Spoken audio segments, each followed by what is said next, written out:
Program SP43, The World Tomorrow with Herbert W. Armstrong, January 15th, 1982, Ambassador Television Production, Media Services for the Worldwide Church of God, copyright 1982.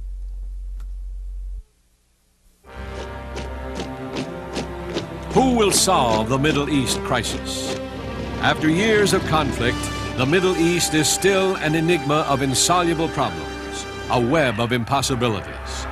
There are so many questions, especially those posed by the PLO terrorists, such as the plight of the Palestinians, the control of Jerusalem, the autonomy of the West Bank, and the military occupation of the Golan Heights. These bitter rivalries between the Jewish and Arab peoples, which go back thousands of years, now pose a threat to world peace and even the survival of civilization. The Middle East, too serious to be ignored, and yet seemingly too complex to be solved. Who will bring peace to these troubled peoples?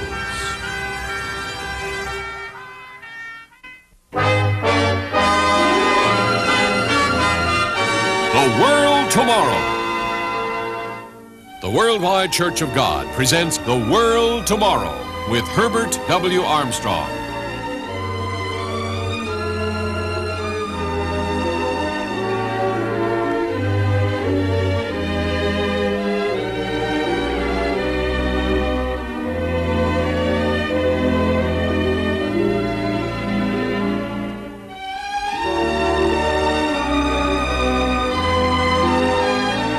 The following is a special presentation of The World Tomorrow with Herbert W. Armstrong.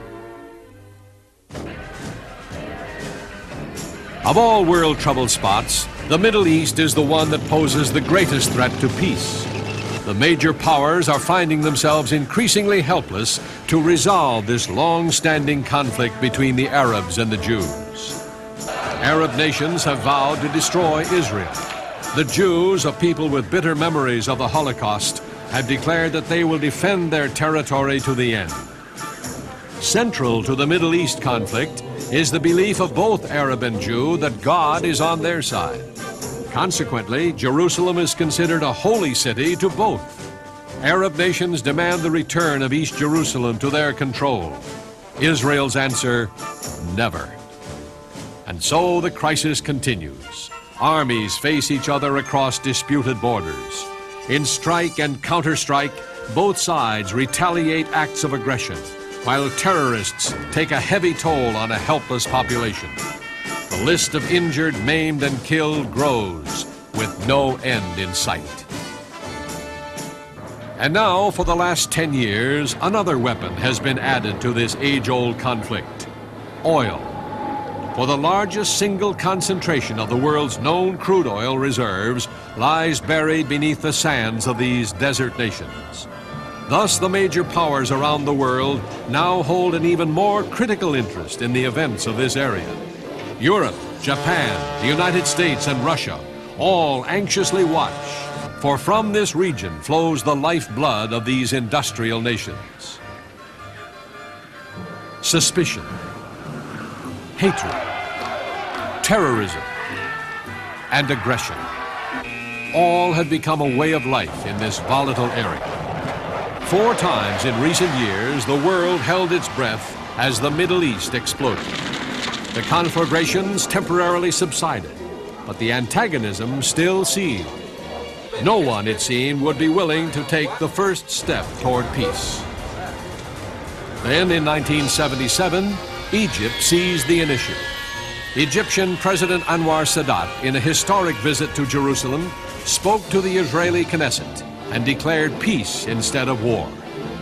For the first time, the endless cycle of threats and intimidation was broken. 2 of the chief antagonists chose to settle their differences by peaceful negotiation instead of armed aggression. Sadat's historic visit brought a glimmer of hope, and the world breathed a sigh of relief. Sadat's courageous effort asked for calm and reason. It was an effort that called for peace, and ultimately, an effort he paid for with his life. On October 6, 1981, as Sadat viewed a military parade, Muslim radicals sprang from a passing army truck and Sadat was cut down in a hail of machine gun fire. Anwar Sadat died in the cause of peace. It was also in the cause of peace that Herbert W. Armstrong had visited Anwar Sadat in 1980. 1 year later, Mr. Armstrong returned to pay his respects to the fallen leader whose courage he so greatly admired. While in Cairo, Mr. Armstrong had a private meeting with Egypt's new president, Hosni Mubarak, who had promised to continue the peace effort begun by his predecessor. Mr. Armstrong was also guest of honor at a banquet hosted by Dr. Abdul Hatem, personal advisor for President Sadat and now President Mubarak. At the banquet held in Cairo's Nile Hilton, Mr. Armstrong spoke before 150 influential government leaders, including 8 cabinet members and their wives, as well as educators and businessmen. He reviewed the present Middle East situation and explained what lies ahead for this troubled area. Mr. Armstrong, Your Excellencies, ladies and gentlemen, it is a great pleasure and honor to me to extend, on behalf of the members of the Egyptian Political Science Association and myself,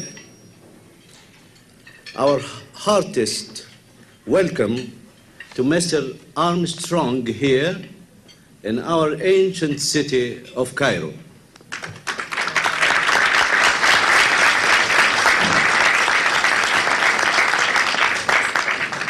Mr. Armstrong has been working to promote understanding between nations and people in every nation in the world. This is the noblest sentiment a man can have, a sentiment that springs only from big hearts. Mr. Armstrong is visiting Egypt these days to pay a respect call on President Mohammed Hosni Mubarak, our president. And I think the visit of Mr. Armstrong to Egypt, he made a bridge between the United States and Egypt in the social affairs and also in the cultural affairs. Mr. Armstrong is our guest of honor this evening. I salute him in your name and wish him a pleasant stay in our country. And he has kindly agreed to come and talk to us. Mr. Armstrong.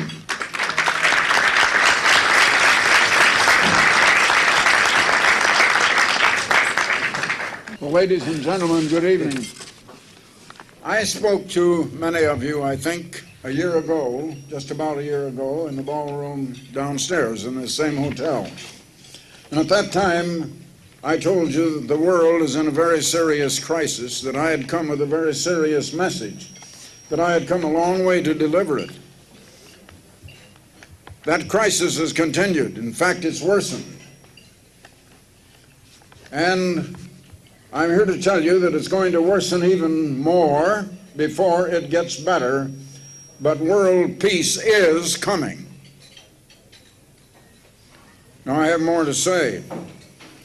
The crisis in the world is continuing. We're at the greatest crisis this world has ever known. The recent crisis in Poland, still going on. The Iraq-Iran war is not settled yet. It's had a few lulls. It picked up a little recently. The Soviet invasion of Afghanistan has been building up even more. The trouble in North Ireland has not waned. Troubles in El Salvador and other Central American countries are in the world news. Disturbances in Central Africa and Southwest Africa. The Russian submarine recently discovered in the Swedish naval waters and the world is wondering just what it signifies and what is up.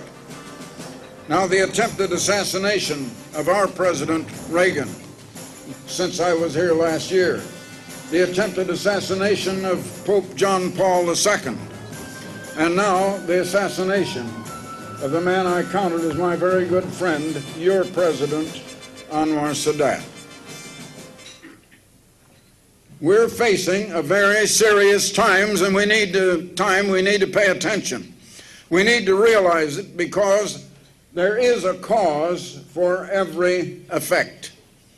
We're seeing the effect, but we don't seem to understand the cause and what brought it on, and what lies in the future and what is going to happen.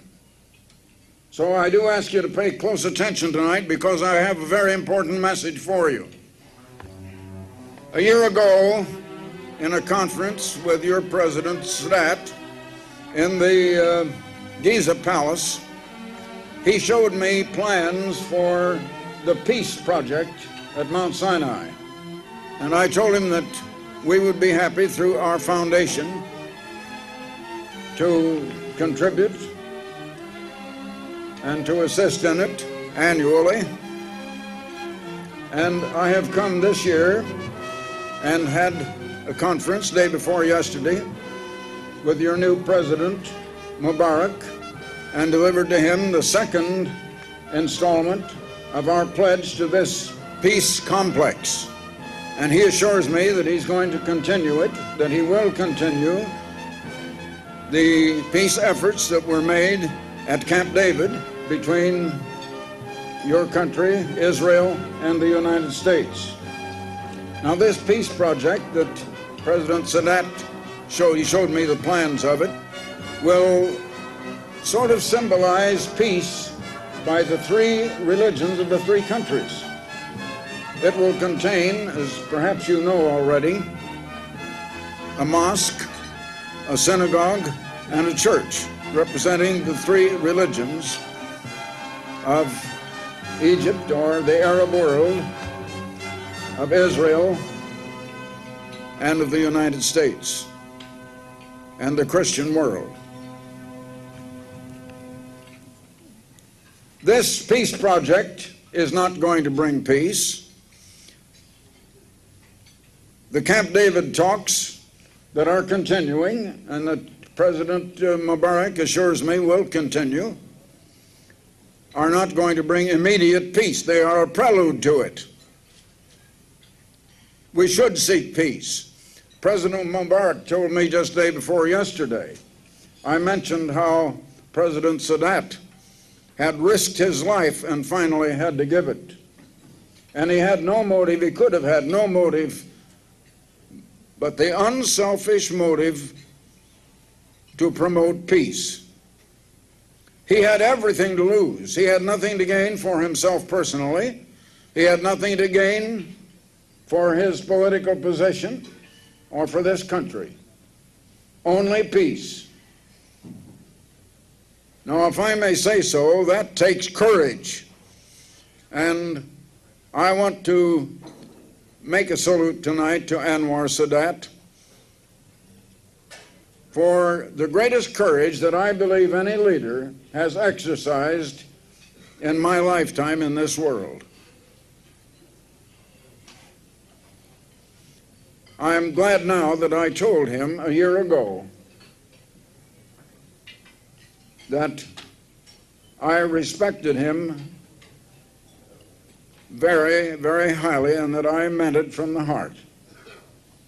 And I did. I was out to the memorial yesterday where President Sadat lies buried. I did give a little salute, and I just said quietly, well, goodbye, my friend. I respected him very highly. I wrote a number of articles about it in national magazines in the United States. He has given his life. It has not brought peace as yet. But as I say, it is a prelude to it, and peace is going to come. Why do we not have peace? There are two ways of living and one of them is causing strife and trouble and war. And the other way of living would bring peace. But I'd like to tell you how it all began and the origin of all of our Middle East problems here. Because I'm telling people in the United States, I'm telling people in Japan, I'm telling people in Europe and all over the world, keep your eyes focused on the Middle East. The Middle East here is going to be the center of all troubles until we do have world peace. As I said to President Mubarak the other day, the fact there is a creation means there had to be a creator. There had to be a designer of one who could design and could create what he designed. That is one that in the Western world we call God, that in the Arab world you call Allah. And if I understand correctly, it's the same God, the same Allah. Yes, that's right.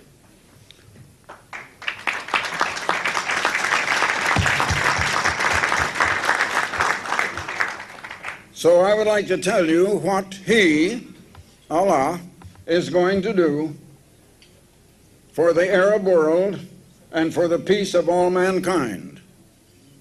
And I am speaking on His authority. I'm not saying maybe, I'm not saying perhaps, I'm telling you what is certain, what is sure. This Creator first created one man and one woman, and all humanity has descended from that first man and first woman. That first man had to make a choice. There are two ways, broadly speaking, of life, as I said. One is the way of love outflowing, or I call it give. The other is the way of get. He chose the way of get.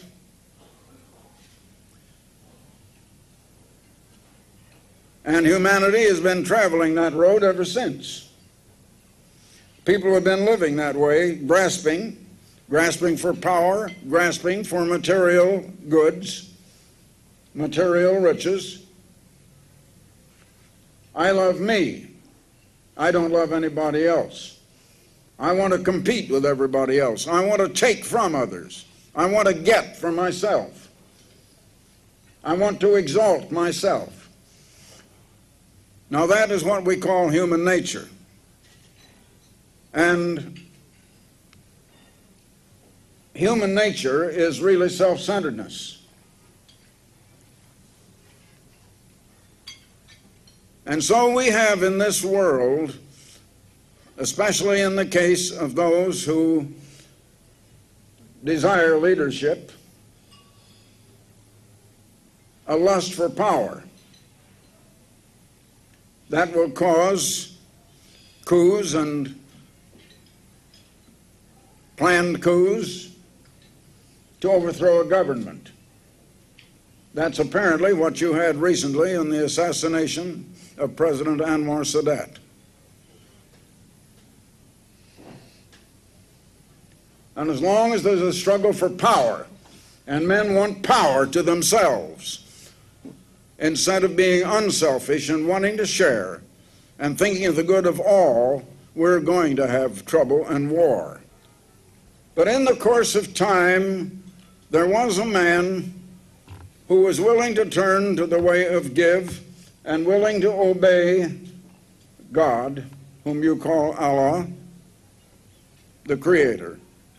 His name was Abraham, or Abram. Abram had two sons, Ishmael and Isaac. The entire Arab race is descended from Ishmael. Not only the Jewish race, but something that even the Jewish people do not know, but I know, and you perhaps have not known. The people of Western Europe and the white English-speaking people, Britain and all the British world, the white English-speaking British people, Canada, Australia, New Zealand, so on, and the United States have also come through Isaac. But as I say, this Abram obeyed God, and God made great promises to him. God made to him the promise that the time would come that he would send a descendant of Abram.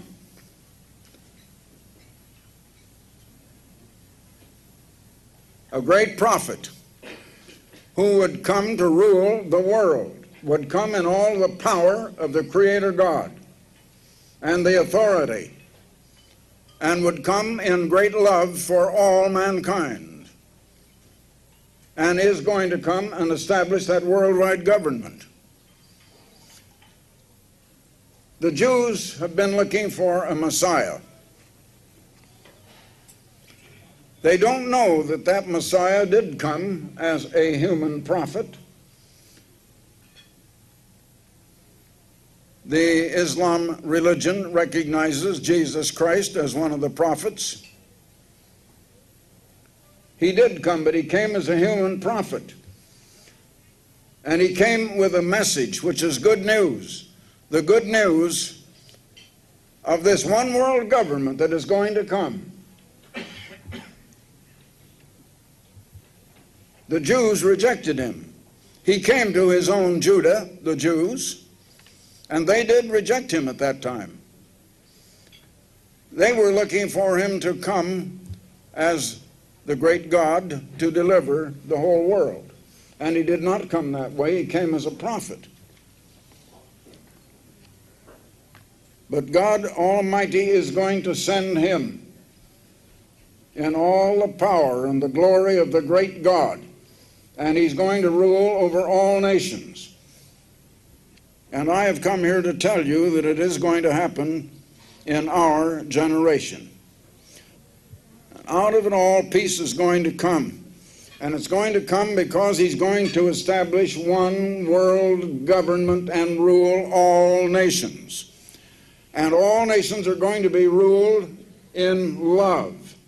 And all nations are going to be taught and are going to have to live in the way of give and the way of love, and not in the way of lust for power, not in the way of selfishness and greed and vanity, exalting the self above others. We're going to find the way to live. All of our troubles come because we've lived the wrong way. We brought these troubles on ourselves. Now, anything that I can say to you, anything I can say to the world today, and I do speak to the world, all over the world, it is not going to change human nature, and it is not going to change the hearts of men. I'm not trying to do that. I'm just telling you. I'm not asking you to believe it, accept it, take it or leave it. I'm only here to tell you. I'm not here to cram anything down your throat. It will happen, and when it happens, you will know that God or Allah sent a messenger here to tell you this, because I am his servant.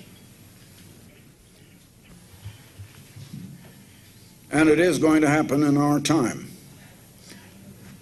And that's the way we are going to have world peace.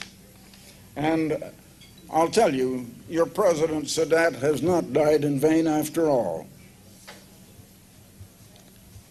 And you know, as in Adam all die, so in Jesus Christ shall all be made alive. And everyone who ever lived and died is going to be resurrected back to life. I'm going to see President Sadat again. Now, perhaps you don't believe that. I don't ask you to unless you want to. It's up to you. We're not soliciting anything. I'm the leader of a worldwide church, but I'm not soliciting members. We don't invite members. We have nothing to sell. We're not trying to get anything one way or the other. I want you to understand that. I'm here as a friend. I'm here to give. So thank you all, ladies and gentlemen, for listening.